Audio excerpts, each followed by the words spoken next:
Cool. Well, so glad to have you, Chris. This is awesome. My Um, pleasure to be here. so just to rewind, so we have in the class we have 14 student athletes. They're all freshmen and sophomores. They're basketball, soccer, and rowers.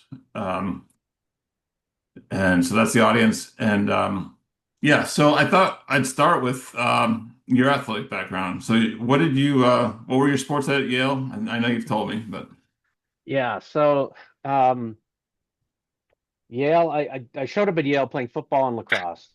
Um, spent it was an interesting freshman year because it was the first time that the Ivy League canceled their freshman teams and rolled freshmen into the varsity program after whatever decades or decades, maybe even 100 years of having them separate. And the coaching staff didn't really know what to do with freshmen.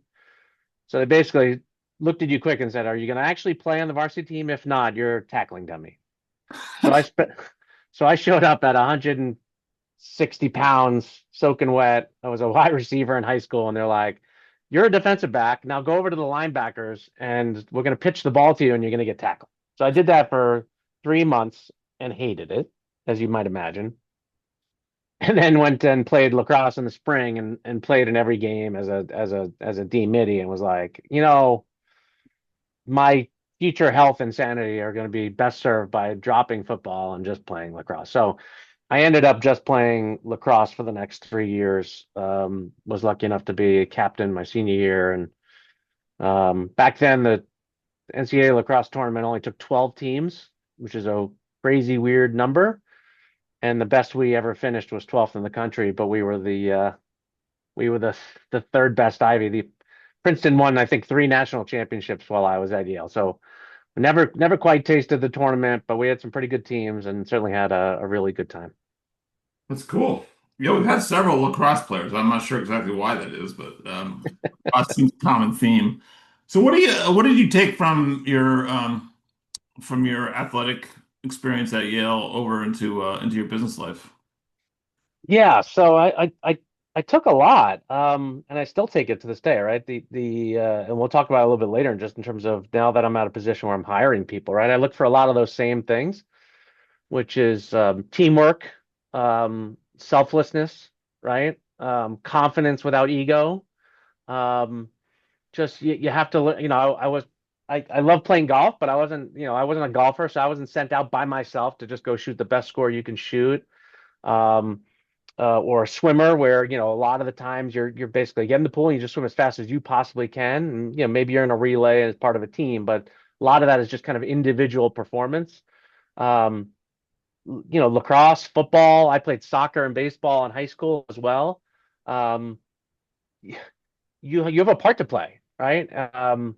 You are part of a collective and you have to fulfill your part. And if you're trying to do someone else's job, or you're trying to get everything done, or you're not trusting in your teammates, you're hurting the whole. As much as you think you're trying harder, you can be detrimental to success. So I've taken a lot of those lessons.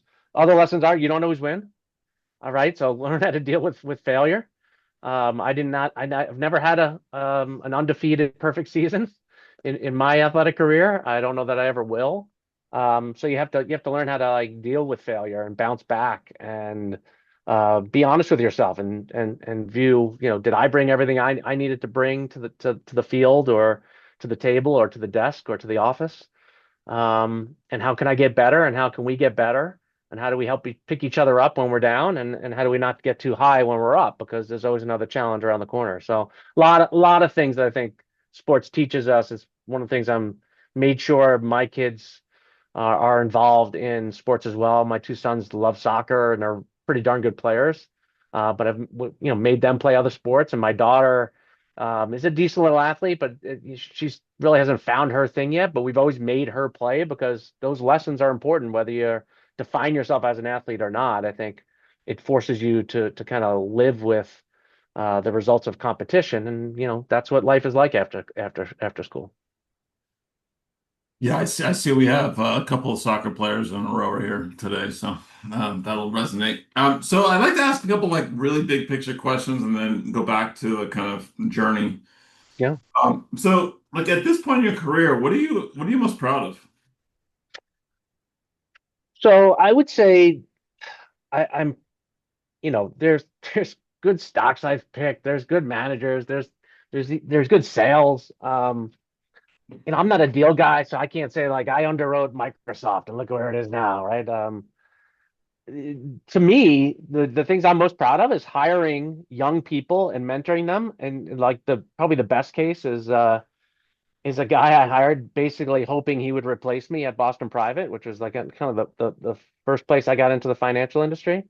Just a super bright young analyst, super organized, really smart, hardworking. And I literally hired him. I said, if you do well here, you'll take my job.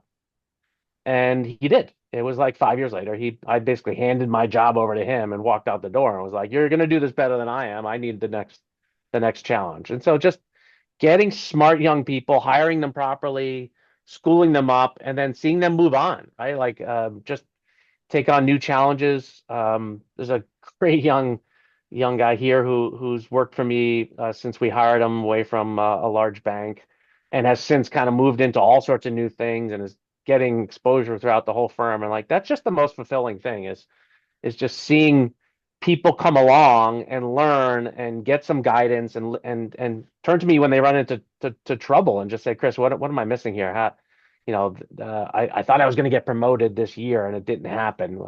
And just helping them work through that and have some perspective that I've developed over the years. So the markets are the markets. We don't control them. I'm not going to take all the credit for wins. I'm not going to beat myself up for every loss either. But people, interpersonal relationships, those last a long time. And the fact that I can still fire out a text to any one of 25 people that I've hired or worked with over the last 25 years and ask them for a favor, and they wouldn't even think twice about doing it because of the time and effort I've put in for them and the relationship we've built. That I think that's probably the most meaningful thing for me. Yeah, honestly, that's what we were trying to like kind of demonstrate through this class in a way. So I totally agree with you. So what's one mistake, or at least one mistake that you made that you advise these guys not to make? Yeah, so that one's a little easier. I made plenty of them. And certainly when I was young, things like school kind of came easy. I was always a good athlete, right? Like I said, I played four sports in high school. God, played sports in college. Showed up into the workforce as a history major. Didn't know anything about finance, and I was beyond confident. I was brash, right? I was obnoxious. Um, and people look for confidence. They look for people who are willing to kind of speak up and pressure test ideas and arguments, especially in the investment business, right? We have to keep each other accountable. We have to ask questions. We have to make people. You have to do more than just scratch the surface. Um, but I thought I was the bee's knees, right? I was the Ivy League kid who just came into this little investment group at a private bank in Boston, and it was like, oh, well, have you thought of this? Oh, did you know that? And I was over the line. And I got some great feedback on it when they finally kind of sat me down and said, "Hey, we just did a 360 analysis you may not have known about. Here's the feedback from the people you're supporting." And it was eye-opening. And I was like, "Oh my God, I thought I was being, I thought this is what investments was, right? It's arguments." And I'm the youngest of four boys from an Irish Catholic family in New York, right? We didn't talk, we argued. um, um, and it was just natural in my blood. But you have to develop that relationship with people where they accept you pushing on them all the time because they know it's coming from a place of respect. And I didn't show up with enough respect. I came in and went beyond confident to brashness. And so I've tried to learn there's nothing wrong with being confident. Just be open to the idea that people have different perspectives, have different experiences, have especially people more senior have seen things. So it's not like keep your mouth shut. It's like just be humble about the fact that you don't know everything when you open your mouth. We love people who ask questions. It's like the number one thing I tell people when they get hired or when they're summer analysts here and doing an internship. Ask a ton of questions. Don't come from a perspective of you know better than us. because you'll quickly learn that the quiet PM over there doesn't say much, has seen a lot more than you. Yeah. How about like what was like the most fun you ever had at work, like in a single day? Oh yeah. You know what? We do it all the time. I came in here. I'll give you a couple examples, but I don't know what the number one is. But um, I was driving back to the office starving about 6 months ago, and it took every part of my willpower not to pull over at Burger King and buy like two original chicken sandwiches, a large fries, and a Coke. And so I walk in the office and I'm like, you know what we don't talk about enough around here is the Burger King original chicken sandwich. It's amazing. And we started a whole discussion. And then they got into how is that still on the menu? Do people still buy it? We started looking up the stats. We ended up scheduling a day and we did a taste test in the office of the Burger King chicken sandwich, the McDonald's chicken sandwich, and the Wendy's chicken sandwich. We had ChatGPT create a whole ranking matrix for it. We had 9 people in a conference room eating these chickens. It smelled horrible when we were done. And but we built team camaraderie. We talked about the differences. We talked about what it was like that one was ordered with DoorDash. Like, what does that do to the quality? And it sparked this whole discussion. Like, well, but if the quality declines when you order DoorDash versus walking over and getting it, how are they dealing with that? Why are people still willing to spend money on it? And it was like the epitome of our job covers everything in the world, which Yeah. is what excites me so much about it, is that there's literally nothing in any of these pictures that were behind you, the chairs, the clothes, the technology, the fact that you're in office buildings or homes or dorms. It's all part of our business. And so just something as stupid as, God, I'm starving, I wish I had gotten a chicken sandwich, became this whole thing and built just a lot of goodwill here and sparked some really interesting discussions. And we had young people who were like, all right, I may not understand the whole AI discussion, but I know chicken sandwiches. So like, let's dive into like how do you actually think about this as an investment concept? And it was just awesome. It was like a great 2 days we had of just random discussions. And there was another one a couple weeks ago. We sit right near the outsourced CIO group in Boston, so they're handling hundreds of billions to $1 billion endowment and foundation accounts, just dealing with lots of very different managers, a lot more illiquidity, a lot more asset liability matching, and they were just having a discussion about, would you push all your chips in on OpenAI if you had the opportunity to invest right now? And next thing I knew, there was like 20 people standing around. All the different portfolio managers walked by our area to get to the kitchen, stopped, and we just had this just ad hoc debate on, valuation versus competition versus first leader advantage versus the history of technology and in the markets and in the economy, and when does it penetrate consumer? And it was like an hour that we never could have planned to get into a conference room and have that kind of discussion. It just had to happen in the office together, ad hoc, and people had to be willing to kind of engage. That's what I live for. I live for those kinds of stuff. And I have them with clients all the time because they'll ask this question. I get to riff on it and hear what they think. But those are the great days. Those are the moments that I go home energized and go, I love this. I love the intellectual exercise of this business. Cool. It's awesome. So let's kind of wind it back a little bit. So kind of a two-part question. What did you get out of Yale, and like did you were you when you were at Yale, did you think you were going to be an investment manager, or how did that come about? No, I was a history major who didn't own a computer or a calculator for 4 years at Yale. Um, so I figured I could go into law. So I took the LSAT in my senior year, did good enough. I could have probably gotten into a law school. Might have gone back into teaching. I didn't know what the hell I wanted to do, honestly. Yale was this like complete sea change, right? I went to an all boys Catholic high school run by an order of brothers who just were so buttoned up and organized and would teach you everything you needed to know, right? So if you're somebody like me who's really good at listening and encapsulating what you've been told, and then regurgitate it with some interpretation. Like high school was a breeze because the brothers would stand up there and teach, and they would tell you everything you needed to know. And then every 3 months they would give you a 1 hour exam that asked questions on what they had just talked about for 3 months. And I was like, where's the catch here? This is easy. You already you taught me this. I'll just put the answer down. And then you go to Yale, and people are coming from all over the world, all sorts of different backgrounds, and you go to a lecture, professor talks about something, and then you get a test, and it's like on chapter 11 of the book that I may or may not have bought. And I'm like, wait, but they didn't talk about this in class. What am I supposed to do? Right. And it was like teaching myself this whole new learning experience. And then having debates and having people come at it from a million different directions who were as smart, if not smarter than I was, just testing everything you said.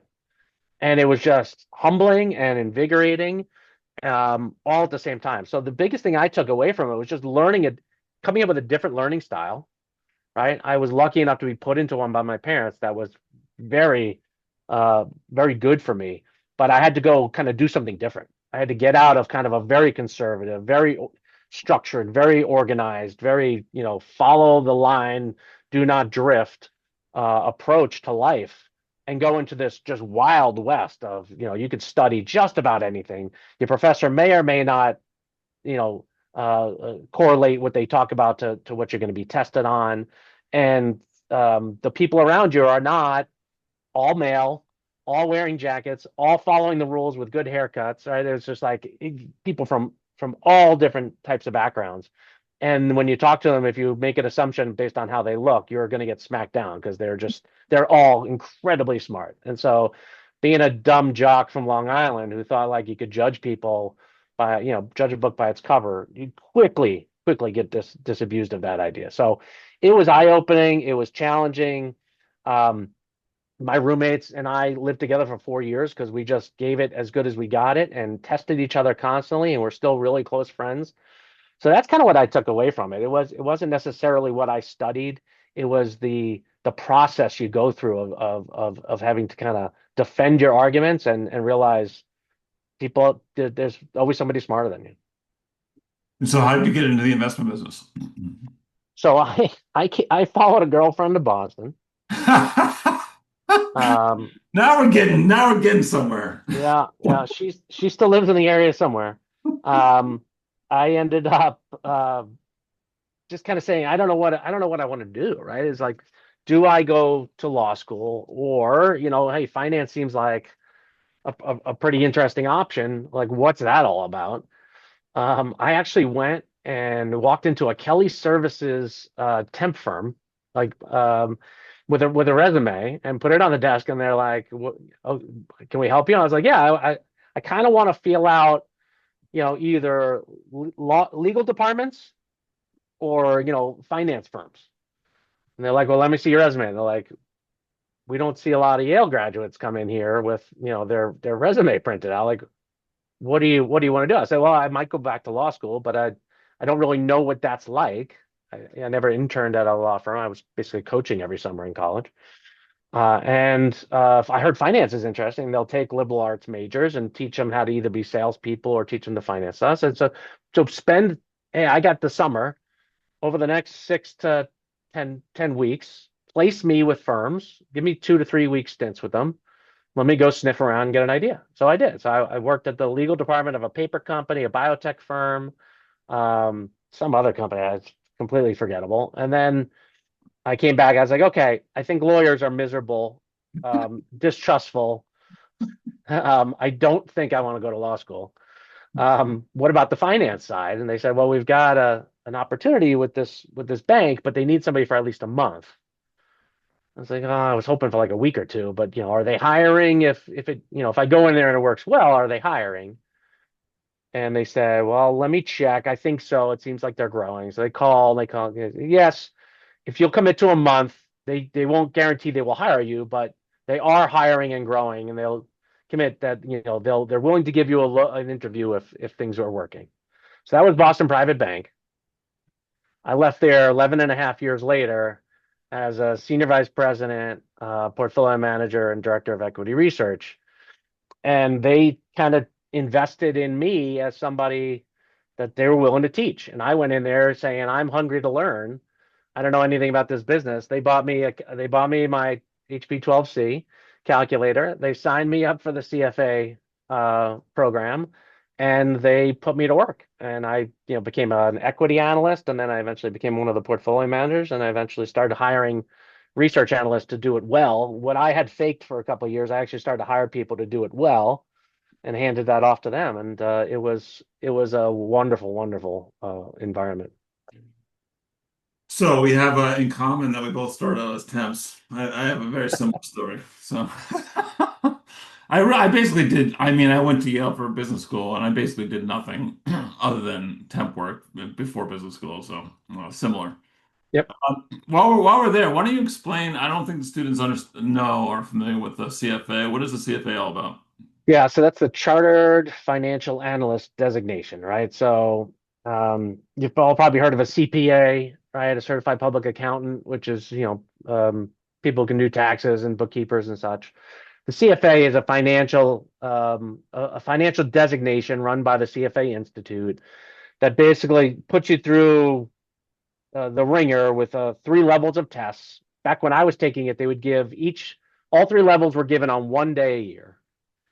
So if you pass level one, you'd wait a year and take level two. If you failed level one, you'd wait a year and take level one again. If you failed it again, you'd wait another year studying to take it in. So it was given once a year. So it was a real backbreaker. And the tests were 6 hours, each level 6 hours long.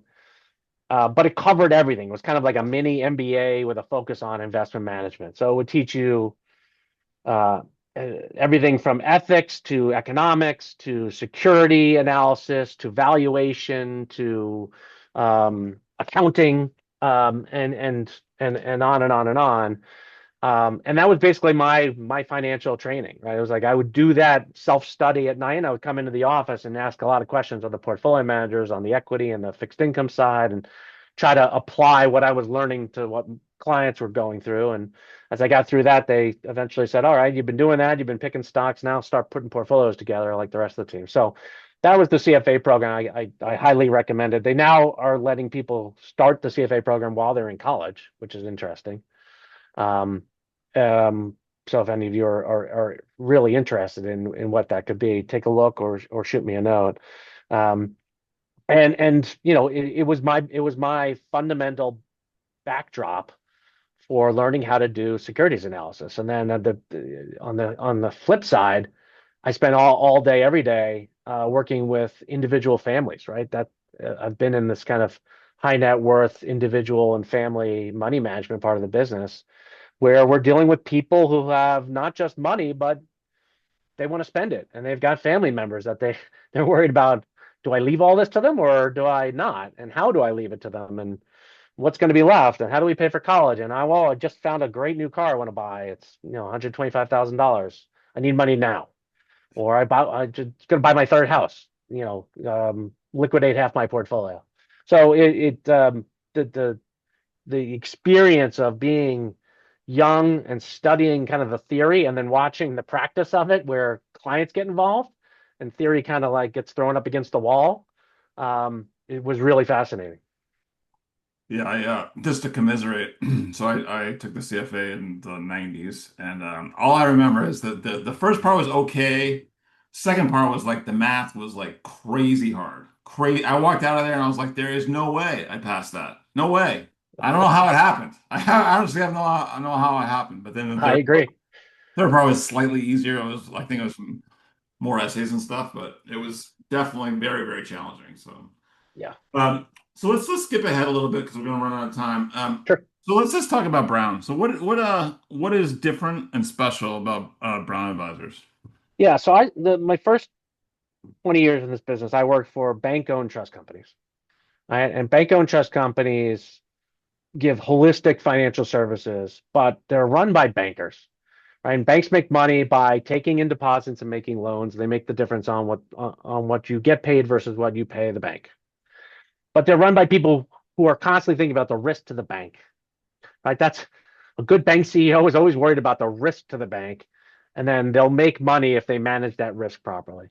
Investment firms are in the business of taking risk on behalf of clients, right? So I've been an investor in my career, I'm constantly thinking about how do we manage taking on risk for clients so that they make returns, not necessarily, if we diversify away risk, we can kind of live through whatever the environment throws at us.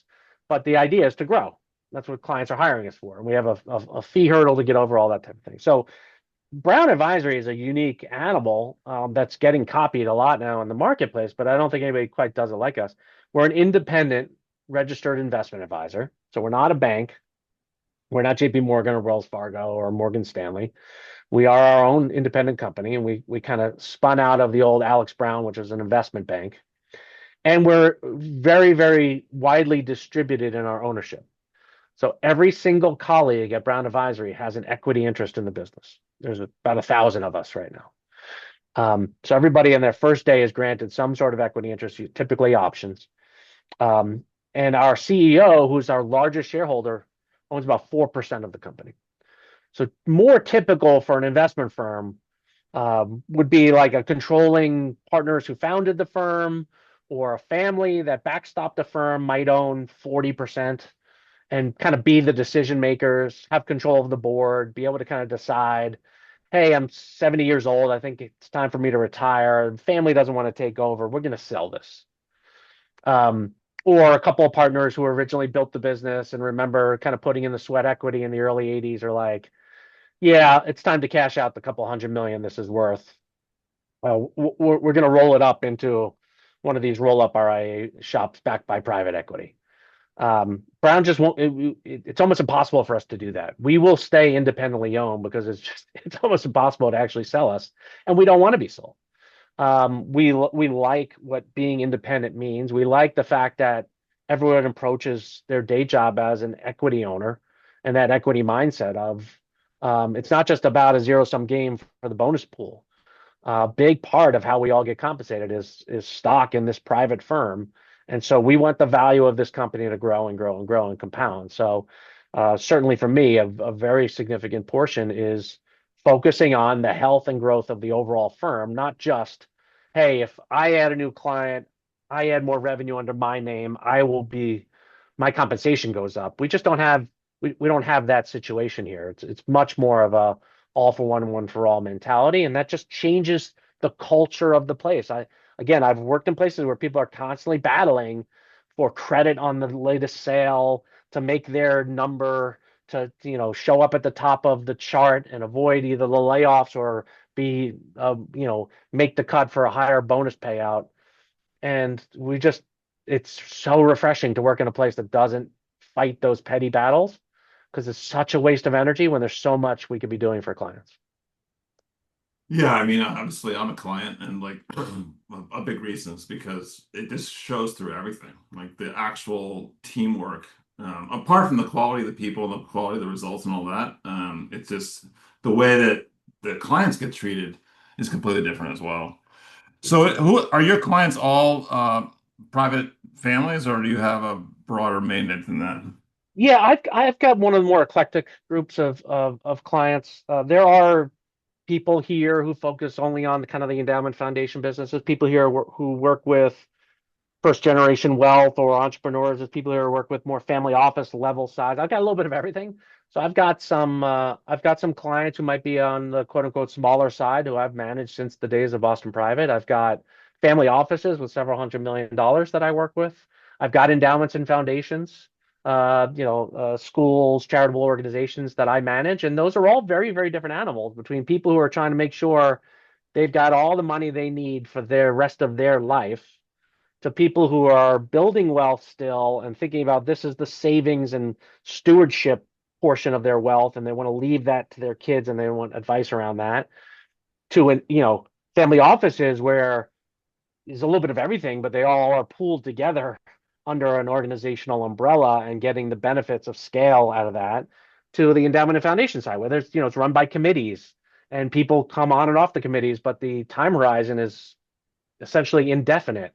And there's a spending need off of that, and there's an organizational imperative to support the organization. But otherwise, it's you think very, very long term, and you don't have the same kind of frictions and involving taxes and such. So I again, I if it hasn't come through, I just love having lots of different things to pay attention to, and all of these different challenges help inform each other so that I don't get pigeonholed with just dealing with one type of client situation. So how do you keep score? How do you judge yourself on whether you're succeeding or failing? Yeah, it's a great question. I can't control the market. I can't control what clients want to do with their money. What I can control is communicating and having a plan that a client believes in so that it's durable enough to last through the tough times, right? Um, I don't stay up at night worrying about, well, what happens if I really outperform? That's not a problem in our business. Yeah. The problems come from what happens if the economy falls apart? What happens if we get a 2008 recession again? What happens if our performance isn't up to snuff over a consistent period? And managing for that. What happens if a client has a health problem or drops dead or their children need support, right? What are the things that I need to be prepared to handle that are not good news? And how do I build a portfolio and how do I communicate that to my clients? Because those are the things that get you away from, well, just buy index funds and set it and forget it, which is not bad advice, but it doesn't work in complicated people's lives. And the clients we work with have enough wealth that they add complication. That's one of the benefits of having that kind of wealth, right? Is you can add extra homes and take care of your kids and do philanthropic endeavors and make private investments and give up some liquidity and do all those fun things that let us get our fingers into the pie. But if you don't have a good basis of trust with the client, that when some of that goes wrong, they just run away or they just don't believe that you have their interest at heart, it all falls apart. So for me, it's less about did this fund outperform like I thought it was, and more about is the client on the same page with me about how we're going to evaluate this. And if they are, they stay with you, right? And success in our business is clients staying with us, right? The number one thing we tout at Brown is not, how well our composite did against the index. We can show it to you. It's done really well. But it's more about retention, right? Clients stay with us. And in fact, they're our number one referral source. So why do they do that? They don't do that because we force them to. We don't pay them to do that. We don't give them some fee break for introducing new people to us. They stay with us because they're having a really good experience and they know that it can be bad out there. And so keeping clients happy is number one. So my main metric is do clients stay? Right? Do they stay? It's okay for them to get upset with me at times. I don't get it all right. But do they stay? Do they understand? Do they accept that, hey, I screwed that up. We're going to make it right. I'm sorry. We'll fix it. That's the number one thing. I've never gotten upset with you. What are you talking I will say that I think our goal was that I would call you once a year. I'm getting closer. I'm getting closer. We're building trust. We're still building trust, Tom. Building trust. Yeah, exactly. So it's a Uh, never-ending process. well, especially with a guy like me. I guess one kind of technical question, and then maybe we can talk about the internship program a little bit because I know there's guys on here who are interested in that. Like one observation is that you have like great product that is, I guess, for better lack of a better word, in-house. Like there's certain Mhm. asset classes that you manage yourself, and then there are other asset classes that you go outside. And so how do you manage like that give and take of like trying to figure out like, okay, well, the best of the class is actually us, or the best of the class is somebody else who I'm gonna have to split a fee with, right? Yeah, it's a really tough question. Best in class is a term that I think people use for marketing purposes, but not best for the solution is how we think about it, which gets you out of that trap, right? And um, I think about it like with every client and every decision we're trying to do, there's a whole decision tree that we go through, right? So it starts from um, how much downside risk is this person willing to take? How much are they focused on only the upside? How much illiquidity can they handle? If they're not willing to take on any illiquidity, it eliminates a whole big swath of potential solutions we have available. How much complexity can they handle? Right? There's a complexity friction when we're talking with clients. Some clients just won't understand what you're talking about when you come to them with a very sophisticated hedge fund opportunity, right? It might make all the sense in the world for them, but if they're never going to get comfortable with it, then it's the wrong solution. right? You have to have clients be comfortable with what they own and why. Active versus passive. Are clients willing to pay for the opportunity to add value in some way, whether it's through income or performance or lower risk or whatever it might be? Some clients are, some clients aren't. You have to kind of judge where that budget is and kind of allocate it accordingly. And then it comes down to, some clients just like seeing the individual stocks in their portfolio, right? And so you default to a separately managed account where they can actually see that they own Apple and they own Microsoft and they own Nvidia. Oh, that makes, that isn't that great? And for others, whether they see it or not, it has some benefits. And so it's less about best in class, more about best solution for the problem at hand. And having the solutions in house solve a lot of those situations. They don't solve for all of them.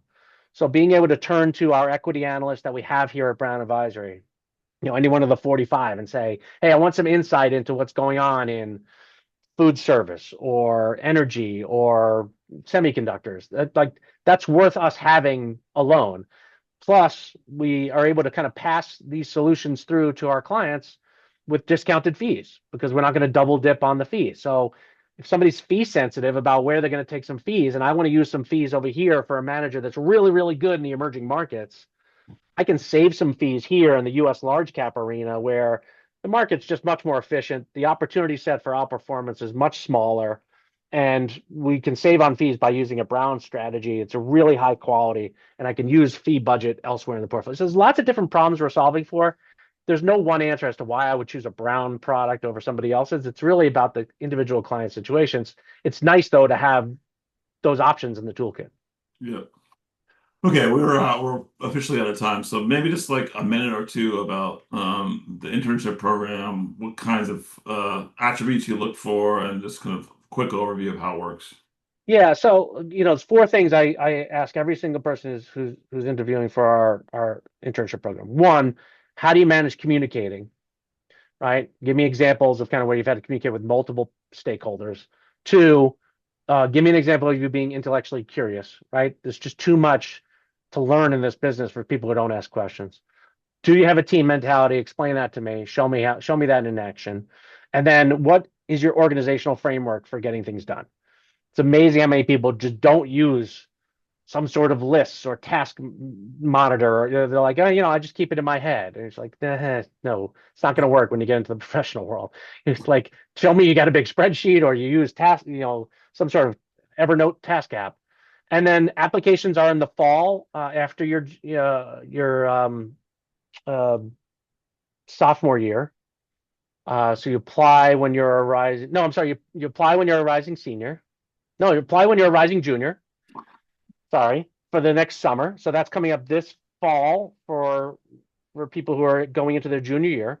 So we have And a then few of those. Most of these guys are, well, no, that's not true. Most of them just came out of their, will be sophomores, but we do have some juniors as well.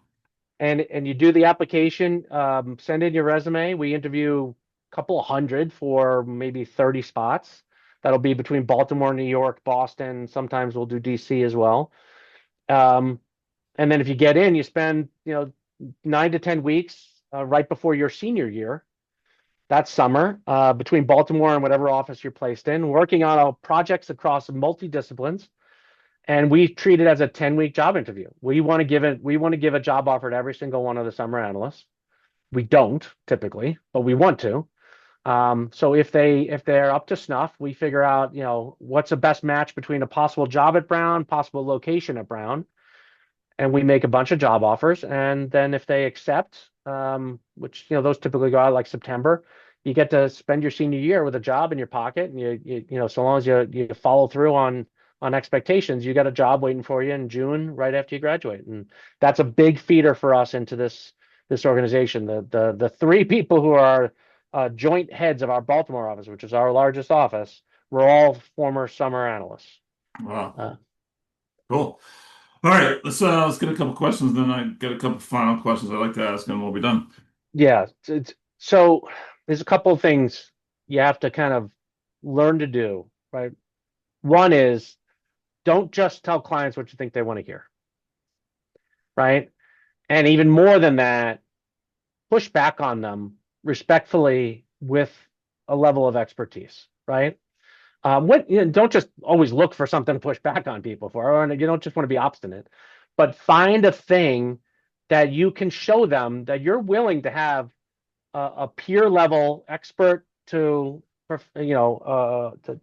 to wealth owner conversation and say, I think you might want to think about that from a different perspective. I think you might be missing something that could really help you here, and let's talk this through. Um, at the end of the day, I always say it's the client's money. It's not my money, right? I manage other people's money. So the indecision is theirs. We don't make them sign a contract. We don't penalize them for firing us and leaving, before 5 or 7 years. So if I don't build that trust, I have nothing. They can walk out the door at any moment. But building that trust has to be that they trust that I'm telling them what I really think, not just what they want to hear. And that includes telling them some things that maybe they don't necessarily want to hear or aren't hearing from other people. So one is, are people taking or do they have some variety of experience, right? And that could be all sorts of different things. Not everyone has to be a finance or econ major, right? But are they branching out? Do they have, because we just never know. You never really know exactly how you're going to fit into an organization or what you're going to end up working on. So I want people who've pushed themselves into new areas. Two, where's the teamwork, right? Where's the things they've done together as opposed to like their own, Eagle Scout project that they did, and it was kind of a singular effort. How are they showing entrepreneurial spirit? Have you started anything? Have you gotten involved in something? Um, what did you help build? And look, I don't want resume padding. We don't want everyone in the world to start their own charity and say I raised $25,000 my junior year simply because I could put a line on my resume about it. But it's like, what did you do to kind of kickstart something? And frankly, when I ask people, I usually ask them like, what went wrong? Like, tell me about how you failed. Because if you just tell me it went perfectly, you're full of it. All right, tell me what challenges you had to face and what lessons you learned from it. So those are kind of the things we look for on the resume, right? We get people from all sorts of different schools with really good grades who love to tout their GPA and they'll have to say that they're fluent in these languages, but it's like, show me that you've got a little bit more than just, striving to pad your resume. Show me you actually lived a life, because frankly, when I walk out of this office and I re-engage with my team, these are the people I see more than my family. I spend 10 hours a day, 5 days a week, all year with folks here. If we're going to hire you, I want to spend time with you day after day after day. So show me you're a real person who can different circumstances, because I don't know what the future is going to bring for us in this firm, and I want people alongside me as teammates that I can count on. Awesome. Thank you. Got it. Yeah, I mean, I touched a little bit on that, just in mentoring people and helping them deal with um, their career paths and interpersonal relationships here in the office and things of that nature is one. Um, but also just the fact that every day I get to learn, right? There's no replication. I don't come in and do the same thing every day, any day, right? The world changes, the facts on the ground change, the president changes, the global situation changes. Like, I just love how dynamic the global economy is, and that the fact that all parts of it are part of my job. I probably could not survive just being like an energy exploration and production analyst, right? There's a lot to learn there, but like I'm much more of a couple hundred yards deep, like cover the globe wide, as opposed to like miles deep on one subject. So I just love how interchanging and dynamic the market and the world is, and the fact that I get to talk about that and read about it and think about it and debate it every single day. So I read a ton. I use Twitter a lot, but I don't use the algorithms, right? So what I've done in there is I built lists full of people on specific subjects. So when I'm following my English soccer league stuff, I have a soccer list. When I'm following golf, I follow my golf. For finance, I have my finance. Econ, I have my econ. For judiciary stuff, because I'm kind of a Supreme Court nerd, I have my judiciary list. And I just toggle between those. And there's an endless stream of interesting stuff to go read and follow up on that just gets curated for me by people I'm following. I don't care if you do that on Instagram or whatever it is, but like getting out of the the video feed that just hooks you to, oh, that was a funny video, let me see the next one, and more into curate for me news from people I trust and opinions that I can follow up on. Um, that's kind of how I curate all the different interests I have and how I follow them. Awesome. That's really good advice. All right. So, Davis, go ahead. These guys are gonna not leave you alone. Any, can I ask who your favorite team is in the Oh, Premier come on. League? Really? We're gonna go there? So I had to. He, so after college, I did a lacrosse coaching program in Manchester, England, and I was uh, attached to a club, living with a family, driving around, coaching lacrosse all week long. The first game that the guys at the club took me to was a game at Main Road for Man City. So I became a Man City fan. Yeah, yeah, you can I'm a see big Joe's Arsenal losing his fan, mind right now. but that's a good story. I respect that. Yes, well before the Sheik came Yeah. in and they bought their way to success. Mm. I was a true blue. Okay. I took Yeah. my family back there. We saw a game in the Etihad on Boxing Day this past year. We went to England for Christmas and drove up to Manchester to go see a game. At one point, Right. we were trying to get to know each other in class, and I made everyone tell each other their favorite athlete, and I think the majority was missing, and I was like, "Come on, guys, let's get a little more creative. How about, you know?" Anyhow, two final questions I want to get you out before the hour. One of them's kind of stupid, but I do it anyways. What's your favorite movie? My favorite movie is The Sting. Oh, yes, dude. Yes. Just I remember vividly seeing it. Oh, it's so good. If you guys haven't watched it, Paul Newman, Robert Redford in their prime. Who's the guy who played Quentin Jaws? He's the bad guy. It's a long con movie set in the Depression era. Guys, it's twists and turns. It's just top notch. Amazing movie. Great underscore with that, the entertainer theme. It's just Yeah, watch it. yeah. It holds up. Vividly. I went with my best friend when I was in like elementary school.